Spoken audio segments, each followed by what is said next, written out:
What I was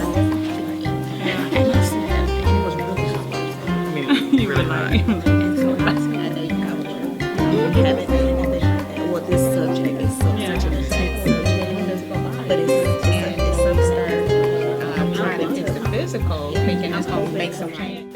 Welcome. We are streaming live. We are so appreciative that you guys have chosen to join us. Before we get started with today's segment on the Bag Lady Syndrome, I just want to introduce these beauties that have joined me. We'll start with Aisha Ahmed. Hello. Okay, we have Miss Liza Davis. Hello. We have myself, TAI. And then we have Miss Nicole Wilson. Hello. Alicia Watson. Hi. And Miss Erica Somerville. Hi. As you guys know, we are speaking about the state of emergency with our women, and so I wanted to get with you guys as educators, you guys as life coaches, just to get your take on it.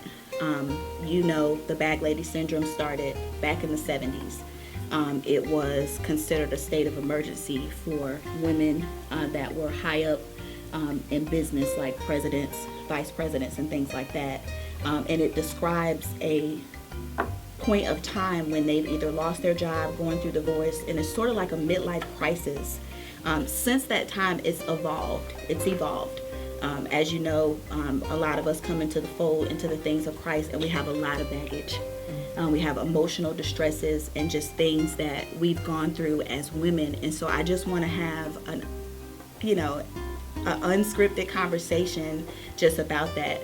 Those that are watching, the Bag Lady Syndrome today in our 20th century is really depictive of a woman who is carrying around situations that have happened to them when they're younger. Unforgiveness, different bitterness, from being molested to being abused as children, to being single parents. And it's so imperative that we start talking about it and dealing with it. And so that's literally why we're here today. So without further ado, I will pose the first question. How do you think we've got to this point? And before you answer, because I know it's a very harsh, direct question, do you think it's from our upbringing, just the situations that we've had, and not even speaking in Christ, just in general as women? Because I know as a woman, I have come across encounters of women who are in emotional turmoil like I've never seen before. People on the verge of committing suicide, people just going through divorces, and just different things. So I just want us to speak to those areas, and I'm going to ask the question again. How do you think that we've got to this point? well, I think first, when you're raised, you're kind of taught to keep what you deal with to yourself. I don't know why we tell people to do that, because it's probably the worst thing that you can do. And I think it's this whole thing of you don't want somebody to know, what's going on behind the scenes. You want it to look like you're okay. You want it to look like, I'm blessed, I'm highly favored, and we hide behind that. And the truth is that really we need to talk to someone, because if we just pretend like those things don't exist, it becomes a more internalized thing, and we react without even knowing that that's why we're doing that, And so I think we just need to get to the place where it's like, hey, if I have something and I need to deal with it, I need to talk to someone, and not just someone, but the right someone who can actually help me through it, and who knows how to get through that. I think sometimes we talk to our friends like, hey girlfriend, your girlfriend has no idea how to help you, no idea how to change your life, no idea how to, how to really give you what you need. So I think the first thing for us is that we've got to talk about stuff. We've got to put it, out there, and just allow it to do what it does. If I may also add, I think a lot of it has to do with a lot that we take on, and we don't realize it because we're conditioned, especially as women. Well, you're the caretaker. If you work, you're bringing in the money, you take care of the kids, maybe you're taking care of extended family. And then even if you're in a workplace, now you're dealing with those dynamics. And sometimes we're so conditioned to take on these things. It's like almost like a cultural thing.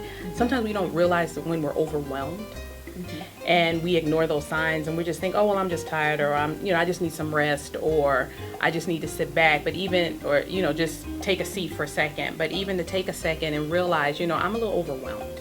And then it gets back to your point of, okay, maybe I need to talk to somebody to get help. But we're conditioned to take on these things on our own. And it's almost the thing of, well, if you can't handle it, it's almost something wrong with you. Yeah. Correct. And just to add to what the ladies have already said, if you are in some type of emotional distress or just anything where you're dealing with the day-to-day stressors, it's looked at as weak. I mean, just as from an educator standpoint, dealing with my middle school students, they have a certain swag or a certain standard that they want to keep with their peers, and they don't want to appear, like I said, weak, labeled weak, because that's almost, it's like I hate to call it a hood mentality, but to a certain extent it is, because it's like the survival of the fittest.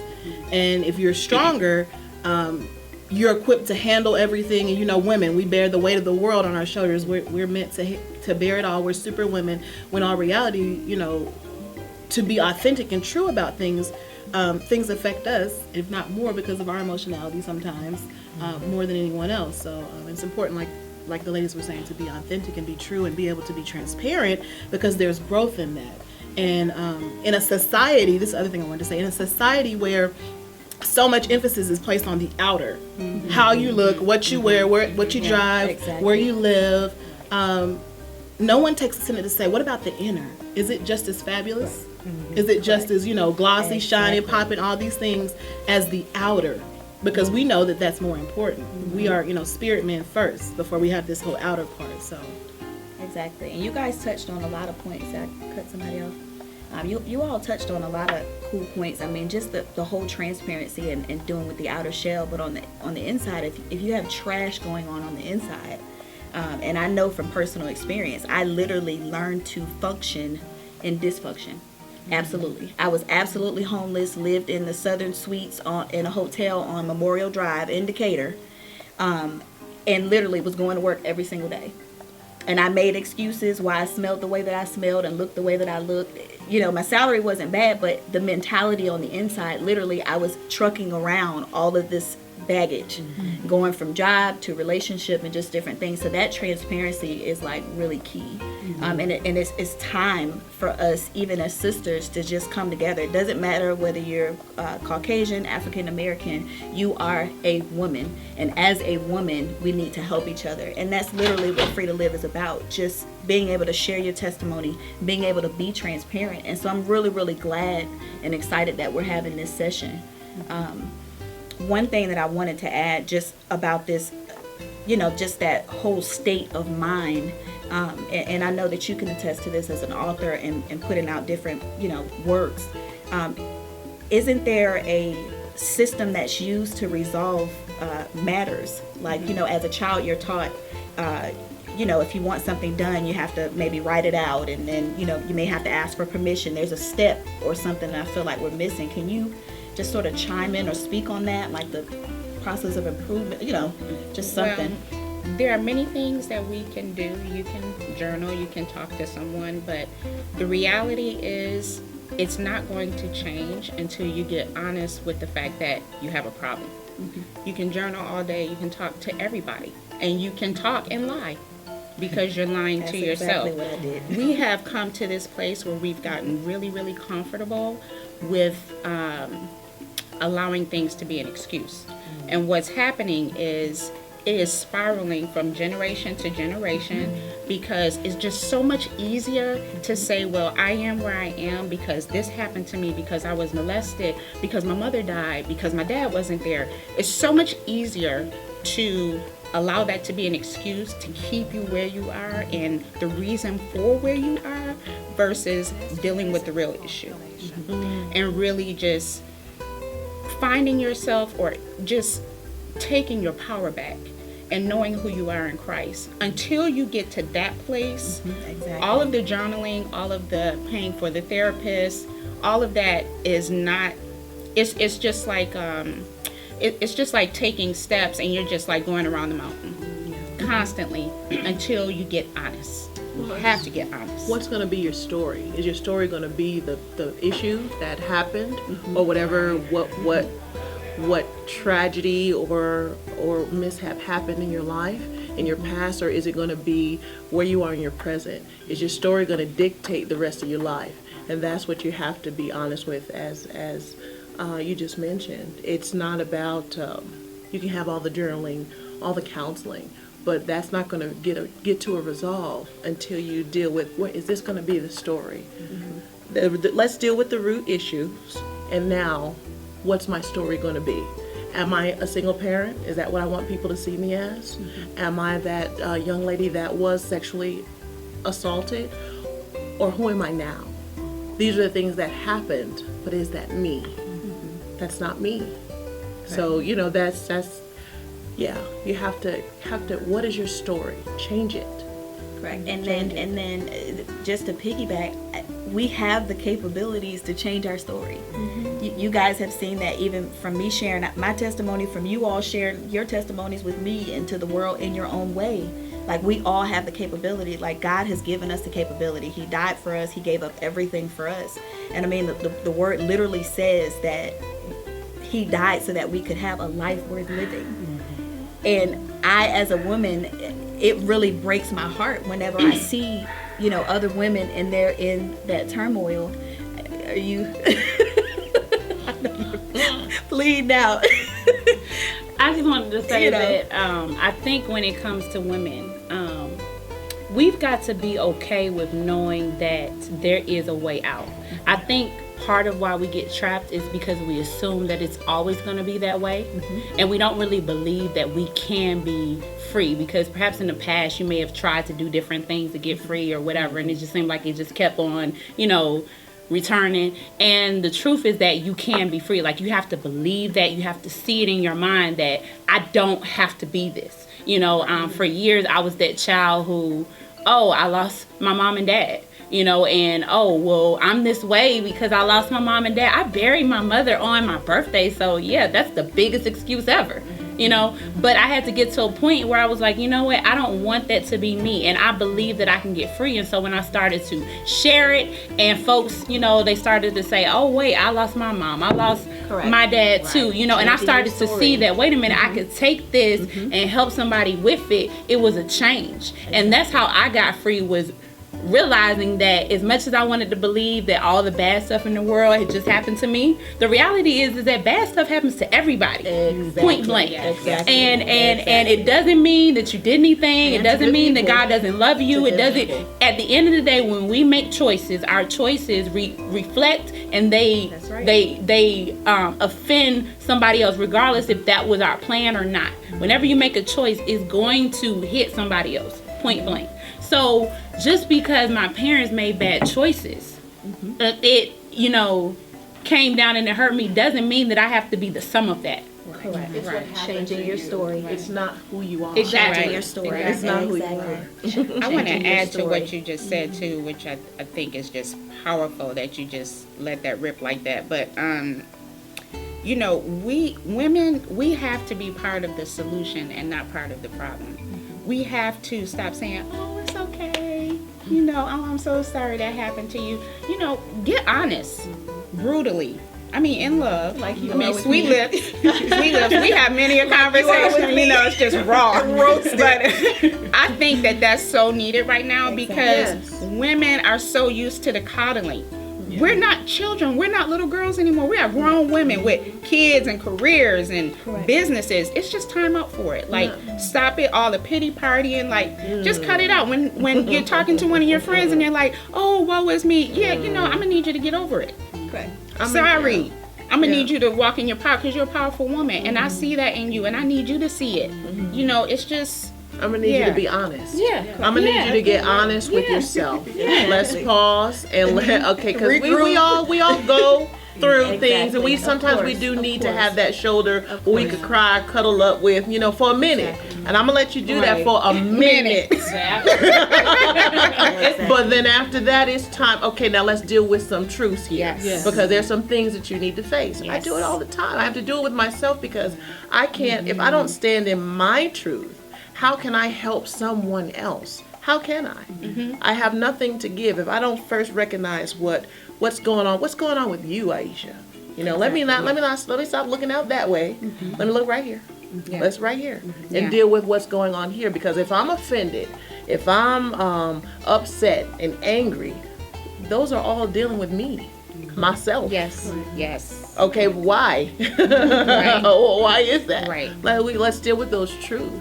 And you know, another thing to add to what you just said, it is important for us to be gentle with ourselves, but let's be clear on what being gentle is. Being gentle with ourselves is not, oh, this happened to me and I just need this minute. That's not being gentle. Being gentle is, this happened to me and I'm strong enough to overcome this. Exactly. And even though I may be tiptoeing with my steps, I'm still moving. Exactly. I'm still pressing forward. I'm not where I used to be. That's being gentle.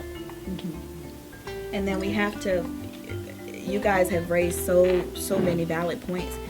Being honest, the first step to you even, you know, if you're in the bag lady syndrome, like if you're in that syndrome and you're in that emotional turmoil and nothing seems to be going right and things are not, you know, taking off for you in your career, or you just lost your job or whatever the situation might be, I think the very first step, and correct me if I'm wrong, is really identifying that there's an issue, that there's something that needs to be corrected. I mean, you guys have raised some really powerful points, and like I said earlier, I learned to function in dysfunction. I learned to lie at work, being in a domestic violence relationship, right underneath the nose of my family members. Oh, how'd you get that bruise? Oh yeah, you know, I skipped up by, just I may have bumped myself, I fell, or I just learned to function in all of the chaos that was going on.